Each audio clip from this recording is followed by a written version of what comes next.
Welcome to the Vision for Life podcast, an ongoing conversation between the pastors of Fellowship Denver and the church at large.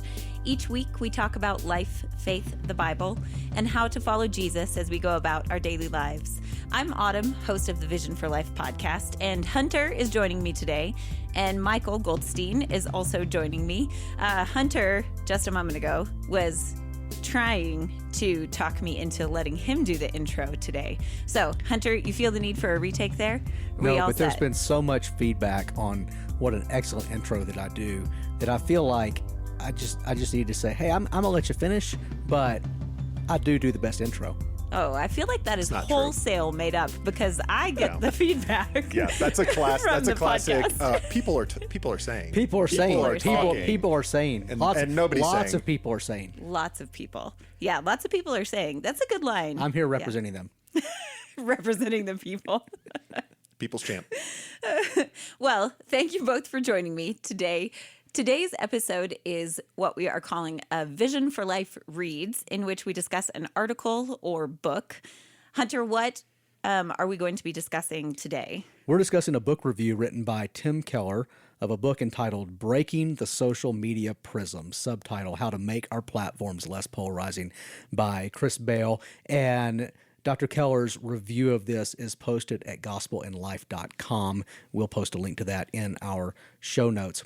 But I thought at the outset it would be important to say it's actually a good thing to read book reviews, even if you haven't read the book, because a good book review, and maybe we should nuance that by saying it's good to read good book reviews. And good book reviews are not just critiques. They're not just takedowns.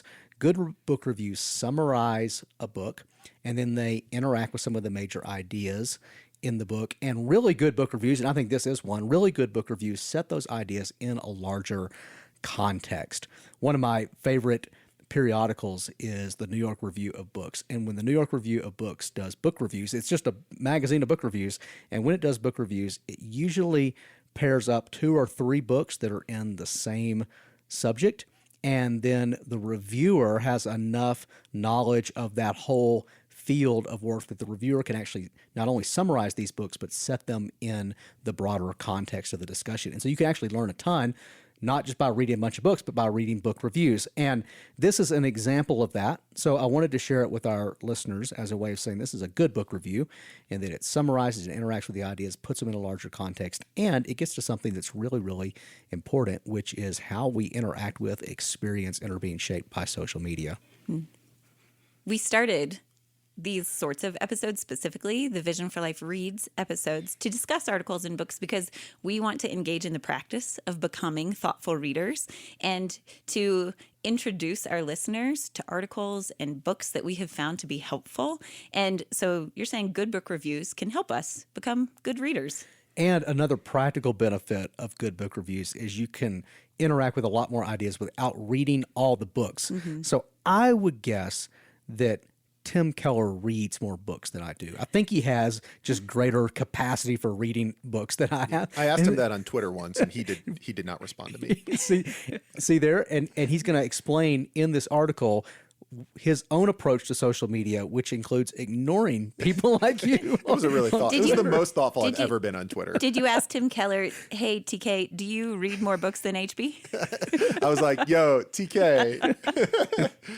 No, that's not how I phrased it. Oh, okay. I would guarantee he reads more books than I do. Yeah. And so I can actually benefit from his work in this respect. And I bought the book that he's reviewing here after I read the review, but I haven't read the book yet. And I don't feel a sense of urgency to read it either. Mm-hmm. But certain book reviews will help you determine what you will put on your want to read list. Yeah, for sure. And this review is an example of that. I put this book on the want to read list. Nice. The topic of the book and then of this book review does have to do with social media. The title of the article is Social Media Identity and the Church. There's several ideas we want to draw out and discuss that he brings to the surface from this book. And the first one is we often experience social media as polarized, and the common narrative we're told is if you follow certain people on social media, the algorithm then sends you more people or more ideas that are just like that. And so you end up kind of living in an echo chamber where you only hear ideas that you already agree with. And this book actually challenges that idea.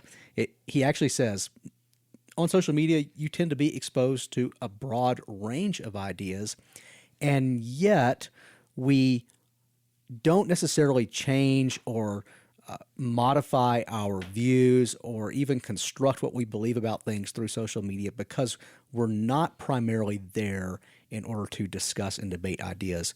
We're there to do something else. And the author calls this identity formation. We're there to basically form and express our identity. Now, here's Dr. Keller's summary of that. He says, Charles Horton Cooley explained how we develop our concept of self by watching how other people react to different versions of ourselves that we present. Now, right here, Dr. Keller is putting the ideas in this book in a larger context. So notice what he just did. He brought in another author that he's read, another book he's read that I haven't read, by Charles Horton Cooley. And he's saying Charles Horton Cooley has unpacked how we tend to develop a sense of who we are. And he says we develop that by watching how other people react to different versions of ourselves that we present. He goes on, Cooley's looking glass self concept has some real affinities to the biblical teaching that we are made in God's image, made to reflect Him. Just as a mirror cannot generate light but only reflect it, so we need validation from someone outside. We cannot validate ourselves. So he's bringing the Christian worldview in here, and he's saying there's actually a reason why we have to look at how people respond to us, and that's because we were made to construct an identity as image bearers. He continues, in the past, most people got their identity from how well they served God, family, neighborhood, and nation. Identity was forged by, number one, discovering what our family and neighbors expected of us. Number two, getting positive and negative feedback about our behavior.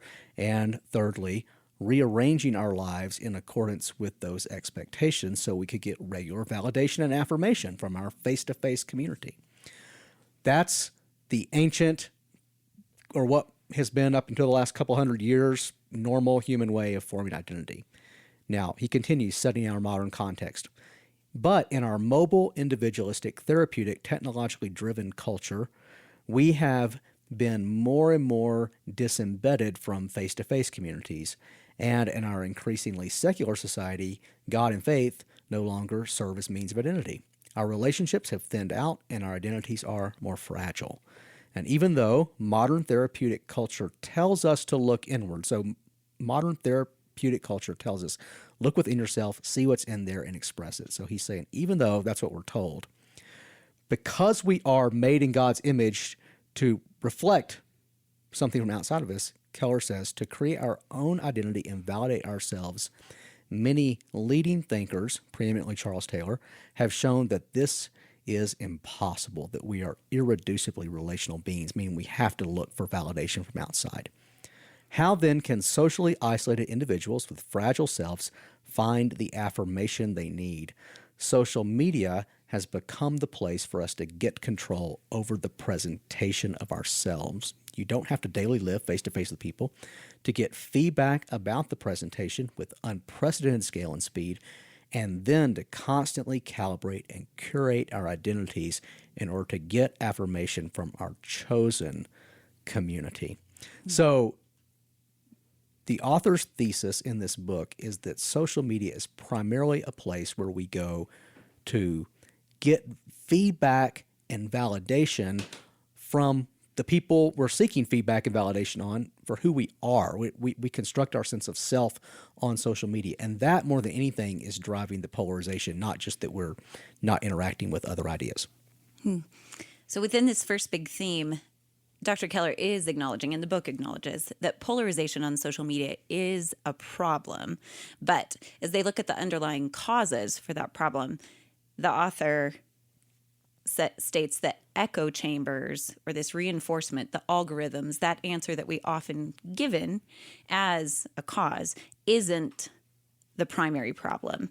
That the problem driving this polarization is that social media has become more about constructing identity than about ideas. That's right. It's not a place that we have a public discussion of ideas. Rather, it's a way we express ideas we've already formed, and we use those to kind of sort ourselves into different groups as a result. So if you just think of like classic societies would have public forums for discussion and debate of ideas. There might be a speaker who would present, and then the audience might be able to ask questions or give feedback or pushback. Keller is just noting, because this author is noting in the book, that's just not what we're doing on social media. It's not like a public discussion forum. Yeah, and as we've discussed, this is all happening to the unawareness of people. It's a subconscious reality and was not driven into the intent of social media. And so the creators, the tech giants who created these platforms probably were thinking mostly in terms of, one, of course, revenue, and also the exchange of ideas. We'll, as part of globalization, information age, we can exchange ideas quicker and faster and more efficiently. And yet what's happened is they've created an entire identity formation medium for an entire generation of people. And I think about this a lot just from the teenage standpoint, because teenagers now are growing up with social media in a way that the three of us did not. And they're in the primary identity formation part of their lives. We're constantly talking about how are they going to discover who they are. And yet now kind of everybody's doing it in a sense. Everybody's curating a self online and figuring that out, and not even doing it to their own knowledge. And so I think that this is just a really incredible insight into what's happening sort of behind the scenes of what we just see on a feed. Yeah, he uses the phrase later in the article that social media is embedded in our psyches, and particularly in that of the youth. Yeah, for anybody who's grown up in a culture, they didn't have to learn it.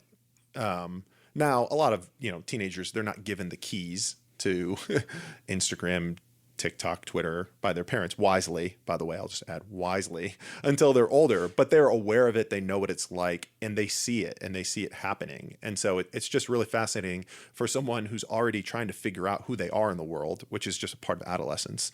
That's what our brains are trying to help us do in that age, and socially what we're trying to do at that age, to watch them do that, but then to also have this background of, but who am I going to be online?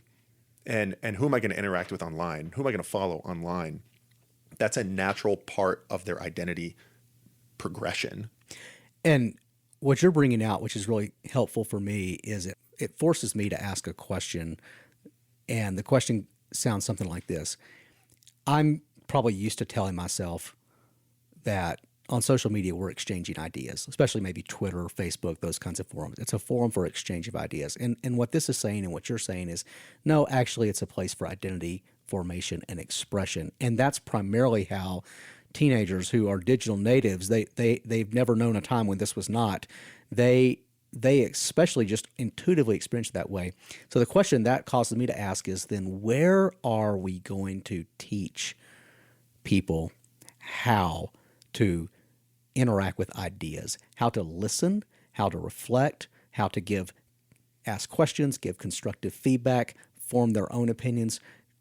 Where are we going to teach them to do that? That's a critical skill for being a mature, functioning adult or person in our world. And yet, if social media doesn't shape us in that direction, then how are we going to help form and shape people to do that?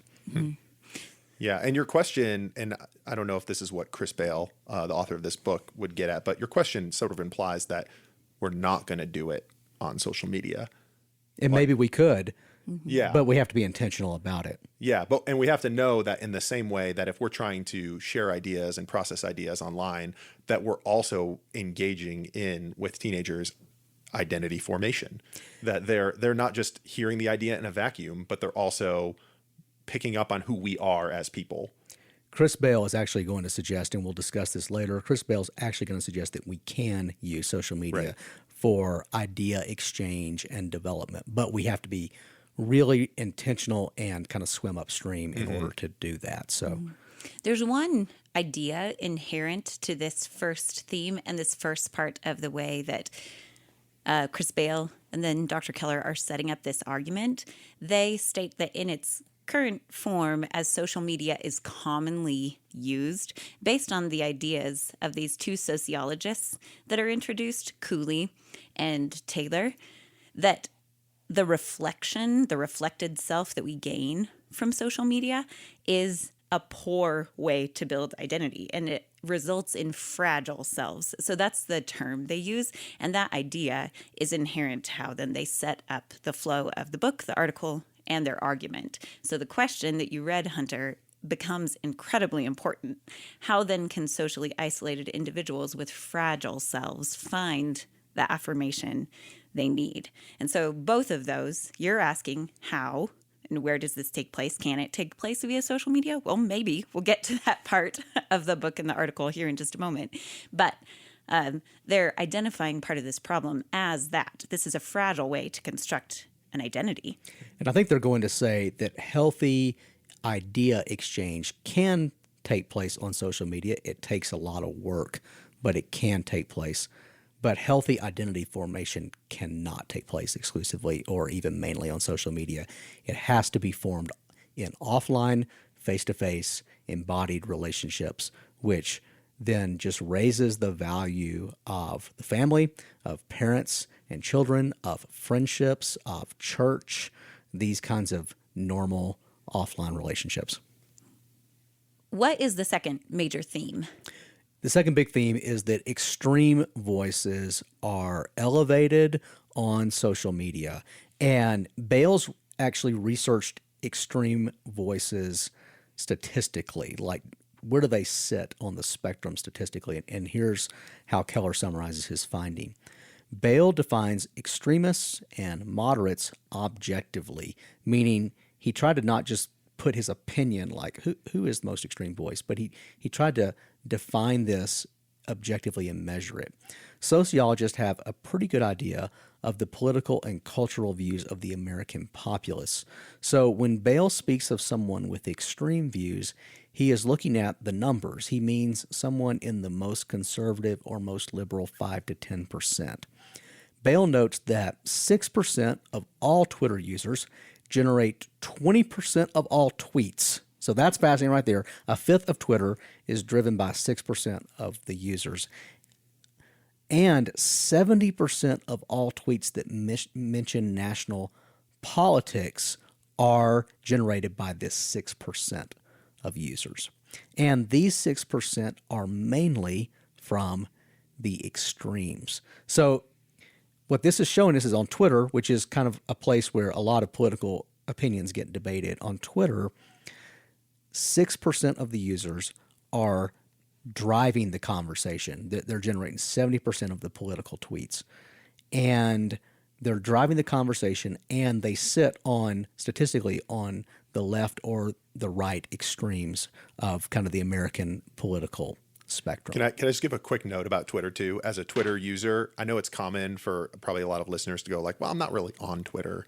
I honestly don't have a ton of friends who engage it that often, but you can actually see the way that it's infiltrated kind of all forms of media now, news, journalists, they're quoting people from Twitter. So even if you'd say like, well, I don't engage those 6% that much, the influence goes wider than the platform. It goes into every sphere of information in our culture. So that's actually a really important observation. And we saw that in the last presidency where our president used Twitter so powerfully that the media really couldn't even tell the story of what his opinion was on any particular thing without quoting him off of Twitter. And he chose to do that. He That's just right. chose to do that. So people were like, well, I'm not even on Twitter. It's like, but that's the primary way that the news was picking up on our president's communication to us. So really important observation. Well, Keller goes on to say, this is not a surprise about kind of the people on the extremes driving most of the conversation on Twitter. He says, this is not a surprise.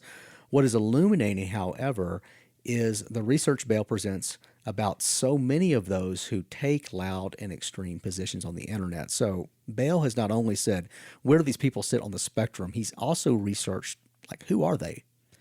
And first, the research shows that those taking extreme positions have what Irving Goffman has called a, quote, spoiled identity. In real life, they've not done well. Extremists, quote, often lack status in their offline lives and have experienced marginalization. Second, their online personas are often far different, much more aggressive than their personalities in offline life. And then third, they are usually strongly opposed to being identified as extremists, though they actually are statistically in that 5 to 10%. To be seen as part of a small extremist or fringe on one end of a broad spectrum is discrediting. So they exaggerate their own numbers as well as exaggerating the power and numbers of the other extreme side. This eliminates the image of a spectrum and replaces it with the image of two armies with a small number of cowards in the middle who've not signed up for either army. That's us. We're those cowards. We're the cowards. Well, going back to one of our conversations from previous weeks where we talked about the evangelical fracturing and the spectrum there, and I kind of identified myself as a neo-evangelical who kind of sits between these fringes.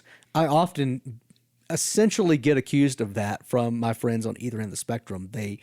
They will say, you're just in the middle. You're just a mushy moderate. And one of my friends who is really drawn to the more right-leaning or the more fundamentalist voices has even said to me he's drawn to those voices because they are so clear and black and white. And he appreciates that kind of clear thinking in an age where everything seems so muddled. I think this is the draw of the extreme positions. But is this begging the question then, is the point that they're making that moderate presence, while maybe not represented on social media, is actually much more prevalent and common than we would intuit based on social media spaces? Yes, I think more people are moderate in real life than we see on social media. And Bale even explains that in his book. And his basic explanation is that moderates often have stronger offline identities.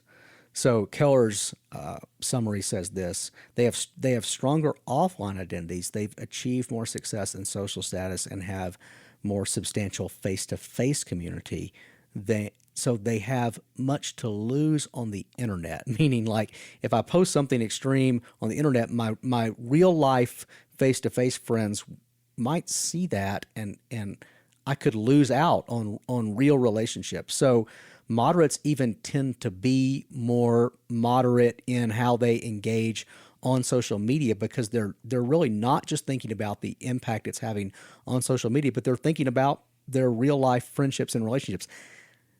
That immediately brought to mind, like, anytime I post something on social media, I'm asking, how is this going to affect my capacity to lead a church, to lead a large church, and to lead a team of people who have different opinions about things, and to build a cohesive leadership team where we can have elevated conversations about really important issues and still hold together on our unity in Christ. Like, I'm thinking about all of that when I decide how I'm going to engage social media, which is primarily why I post fishing and cycling pictures.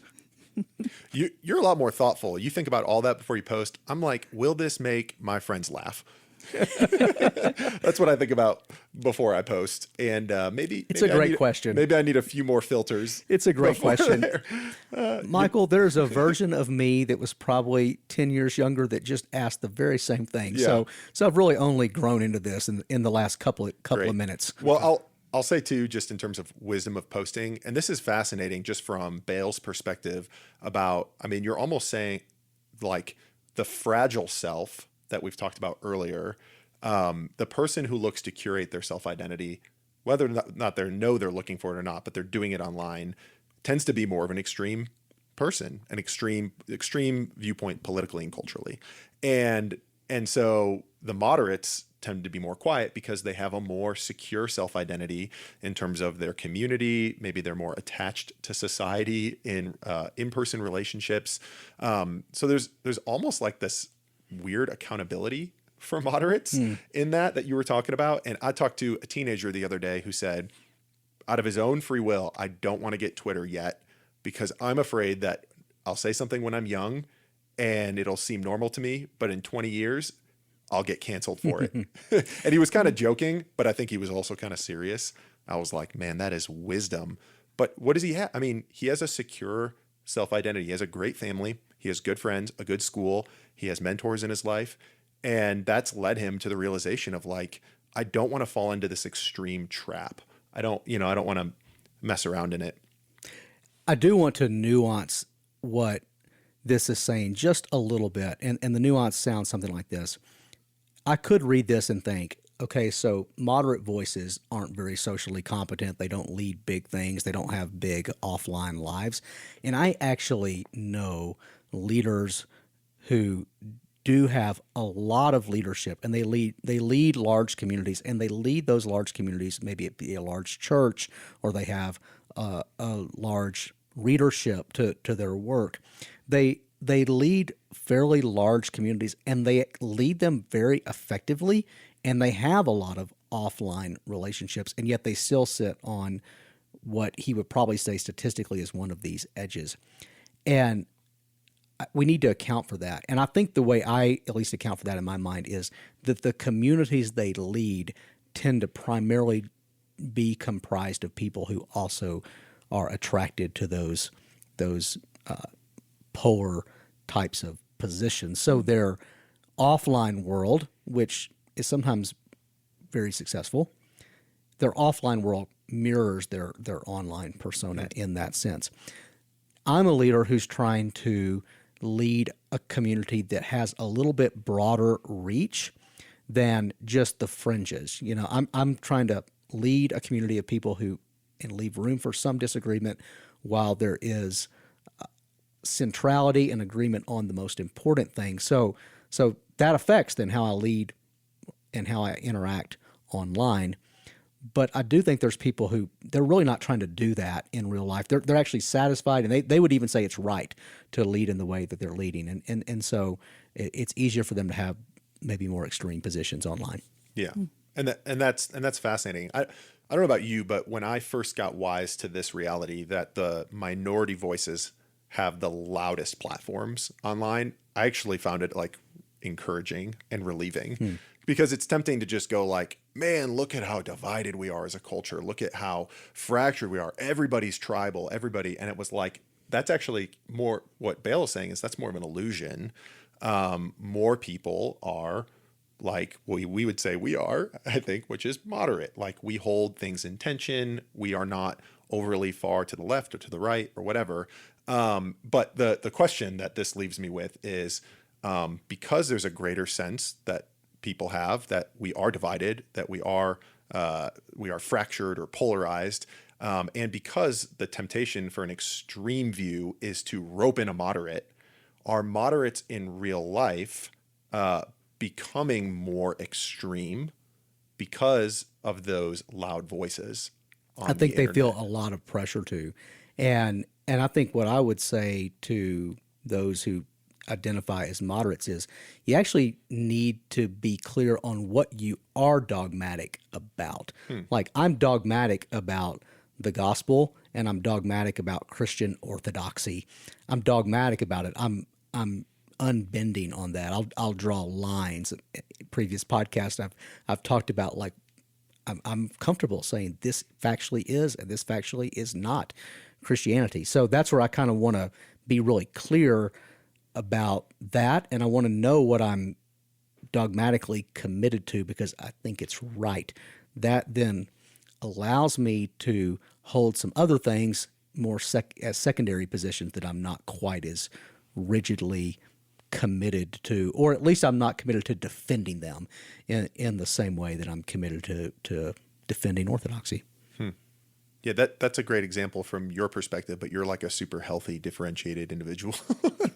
Well, I think the question for everyone is to ask, what am I committed to that I would not compromise or waver on? And this can be in any field of life. It doesn't just have to be on Christian theology. What are my core convictions? When you know what your core convictions are, you're actually able to interact with people in a healthy way. And I would just add, I know people that would probably be on these statistical fringes who are also healthy people, and I actually experience conversation with them as really interesting and life-giving because even though they are perhaps more dogmatic on more things than I would personally be, there's still space for me to be me in the conversation, and so I actually perhaps really they're enjoy more them. dogmatic online, even more so than you experience them in real It's almost life. always true. Yeah, which is more of a commentary on the actual medium, such as Twitter, where you are going to come across as more extreme than perhaps even you are in your real life. I think that experience, what you described, Hunter, even if you have a distinctly different view on pick an issue, whatever issue, than someone else, when you do see the ability to discuss, whether online or in person, as an exchange of ideas and not as a threat to your identity, it allows for that. And that actually shows up in what we're about to move into in the third section of this article and the third major theme that we'll discuss today. Yeah, the third section of the review, and I think the third section of the book, Tim Keller calls it hacking the social media platform. And he's basically asking this question: how can you use it not as a way just to express your identity and find people who are just like you, but how can you actually use social media to engage ideas and to be a critical thinker? And so Keller identifies 5 principles that he's drawn from this book, and he thinks they have a lot of overlap between kind of common wisdom and the Christian ethical teachings. And just to be honest, I can't tell from reading the article if Tim Keller has put these in his own words or if he is summarizing the words of Chris Bale. But these 5 things are: number 1, listen long and hard. So don't just engage someone right away, but follow them and listen to them for a while and try your best to understand their views from their own standpoint. Then he says, number 2, use their own vocabulary and authority. So if you're going to interact with them, use their own vocabulary and use their own authorities. And then number 3, agree to something inside their worldview as you critique them. So use arguments that build on and resonate with the worldview of the people you're trying to persuade, rather than just going like, I am all right and you are all wrong, and you believe this because you're trapped in this other worldview. And then number 4, be willing to be self-critical. So don't just make an assertion and then dig your heels in and die on every hill, but be willing to be self-critical, revise your opinions. And then number 5, loosen the links between your ideas and your identity. And I think this is really important. He says, don't make your ideas into an identity such that any disagreement feels like an attack on your very being. Here, I'm afraid we can see Christians being, quote, conformed to the pattern of this world by letting the social media prism forge their identity. Christian identity is not a performance, meaning we don't even have to be right on everything. I have nothing about me that's invested in being right about everything. Christian identity is not a performance. It's a free gift of God's unchanging love and regard on the basis of Christ's perfect performance. And that actually frees me up to say, you can critique my ideas, and there might be some validity in your critique, and I might need to rethink a couple of things, and I'm not destroyed in the process. So this is how we can begin to engage social media in a way that is not just performative and not polarized, but helps us actually be good thinkers, good Christians. Yeah, and I found it fascinating. Like you said, Keller is the one identifying these themes and putting them basically in his own words, and he's attached Bible verses and biblical wisdom to each one. So he's essentially saying like, hey, if you're going to hack this current, social media conundrum that's driving polarization, really the answer is just like some good biblical wisdom, which I found fascinating because up to this point, Bale has kind of used statistics to give us insight into what's really happening online. And we don't actually know if any of this is going to work. Statistically, we don't have like research shows that when moderates have a consistent, way of listening long and hard and using their own, that it actually decreases polarization. We don't know that, but we have biblical wisdom that can be ancient wisdom that can be applied to a modern situation that we're just pulling from our theology, And also, I wanted to mention that the one that really, really stuck out to me, because all of these actually are just good wisdom for life. Like that, whether you do this online or offline, you should do these things, but agree to something inside their worldview as you critique them. I think that's actually the most important thing for hacking social media. It means you actually have to really work hard to understand somebody else's viewpoint, and not strawman it. And then you actually have to like be able to use their own language and their own arguments and say, I agree with some things about it. And I think that's like one of the most countercultural things that we see going on. That's actually just really good wisdom for engaging ideas. Well, if you want an example of this in real life, just go follow Tim Keller on Twitter. You mentioned to me, Michael, as we were discussing this article, you mentioned like, oh, I think Dr. Keller's just been doing an experiment on Twitter to see if he can actually do this. Yeah, I was really surprised. He was the last person I would have expected to ever engage thoughtful ideas on Twitter. Like I thought he would have just kind of been like, well, I'm a pastor and I write books and I speak. And this platform all of a is sudden, so in the far last gone. 2 years, this guy just got on Twitter and started dropping threads. And you can see the way, you can read the comments and see the way people have engaged with him. And I think what he was doing was he's going, hey, social media is not going away. Twitter is really influential. I just want to see what's going to happen. I know people are going to follow me and engage my ideas because I'm a public voice. I think what he was doing was just going, I want to see what happens here. And all of this that we've read here happened. People were extremely, on both sides, really tribal when engaging his ideas. And yet he did these 5 things over and over and over again. It just kept doing with them. people on the polls. And it was engaged so lovingly with people who Yeah. were so like uncharitable with him. And it was interesting to watch some of those people start to even modify their own posture toward him as he just patiently and persistently didn't give them back the vitriol they gave him. Yeah, which I really appreciated because I am not in the camp of like, hey, you know what? I need to have a clear, moderate, consistent voice on Twitter. I'm just, to use a Hunter term, I'm just a jackass on Twitter. Can I curse on this podcast? I'm sorry. Is that a curse word in our language? But like, that's my primary curation of identity is just like, I'm just kind of goofy and sarcastic and I've just chosen to do that because that's kind of how I am in real life. That's right. I was going to say you have rich face-to-face relationships. Yeah. And we all experience you as a jackass. Yeah, it's true. And so I'm just kind of the same person, but it's maybe just that side of me online. But I think like when I'm in the office, when I'm with my friends, when I'm with my small group community, like I love to discuss ideas and politics and culture and, faith and theology. I love that. I don't like doing that on Twitter. Like I don't enjoy that at all. And so even just watching Tim Keller do it is just kind of fascinating for me to go like, okay, what is that? What is he doing? Is he balancing the system here in any way? And maybe that's a great way forward for us. Well, I like discussing all those things with you. You have spicy takes and it's always fun, even when you're clearly a little out over your skis. Yeah. Well, thanks, man. I love that you say clearly.